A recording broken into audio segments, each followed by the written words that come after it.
አያችሁ ኤችሲሲ ምን ያህል ሰዎችን ከጎናችን እንደነጠቀን።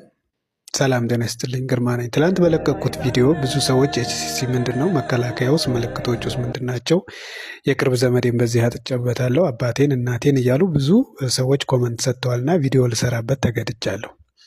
ኤችሲሲ ማለት ሄፓቶሴሉላር ካርሲኖማ የሚል ሲሆን ይህም የፕራይመሪ የሆነ የጉበት ካንሰር ነው። ኤችሲሲ ብዙ ሰዎችን ከጎናችን ነጥቆናል። አጋላጭ መንገዶች አሉት። ለኤችሲሲ የሚያጋልጡም ብዙ ነገሮች ቢኖሩም ዋና ዋናዎቹ የሚከተሉት ናቸው። የመጀመሪያዎቹና ትልቁን ድርሻ የሚይዙት እንደ ጉበት ቫይረስ የምንላቸው በተለይ ቢ እና ሲ የምንላቸው ሲሆኑ ከነሱ ቀጥሎ አልኮሊክ ሊቨር ዲዚዝ ወይም ሲሮሲስ ሲፈጥር የጉበት ብግነት ወይም ጫና ላይ የሚፈጥሩ ማንኛውም ነገሮች ለእንደዚህ አይነት በሽታዎች ተጋላጭ ያደርጉናል። ነን አልኮሊክ ፋቲ ሊቨር የምንለውም እንደዚሁ የስብ ክምችት፣ እንደዚሁም በተመሳሳይ ብዙ ሰው ያልተረዳውና በጣም ብዙ ሰዎችን ለእንደዚህ አይነት ነገር እያጋለጥብን ያለ አፍላቶክሲን የሚሉት ናቸው። አፍላቶክሲን ማለት ምን ማለት ነው? ጥራጥሬ እህሎች ላይ ወይም ደግሞ ማንኛውም የሚበሉ ምግቦች ላይ መርዛማ ነገሮች ሲገኙ፣ መርዛማ ነገሮች በተለይ ከሻጋታ ከፈንገስ ናቸው አብዛኞቹ።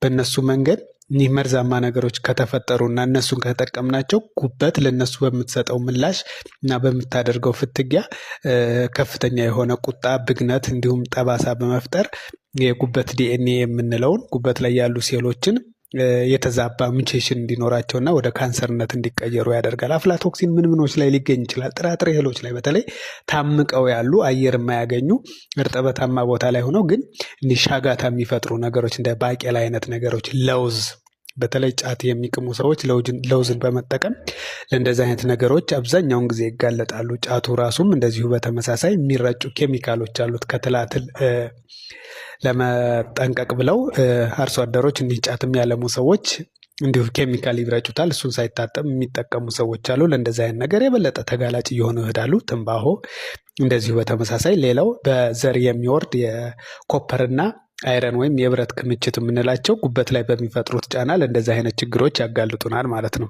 መከላከያው መንገድ ምንድን ነው? የመጀመሪያው የጉበት ቫይረሶችን በክትባት መከላከል ይቻላል። እንደ ሀገር ህጻናት ላይ በሚሰጠው ክትባት አብዛኛውን ጊዜ እሱን መከላከል ይቻላል። እንዲሁም ደግሞ እናትየዋ ጋር ከተገኘ ልጁ እንዳይያዝ ለማድረግ የሚሰጠው ክትባት አለ። ካልተያዙም ደግሞ በተለይ አጋላጭ ነገሮች ካሉ አብዛኛውን ጊዜ አስተማሚዎች ከሆኑ የጤና ባለሙያዎች ከሆኑ እንዲሁም ሌሎች ክትባቶችን በማግኘት ከነሱ መጠንቀቅ ይቻላል። እንዲሁም ደግሞ እንዳለባቸው ካወቁ ቫይራል ሎድ፣ የአንቲጅን፣ የአንቲቦዲ የሚባሉ ነገሮችን በክትትል በማሰራት መድኃኒት የሚጀምሩበትን አጋጣሚ ማመቻቸት መቻል አለባቸው።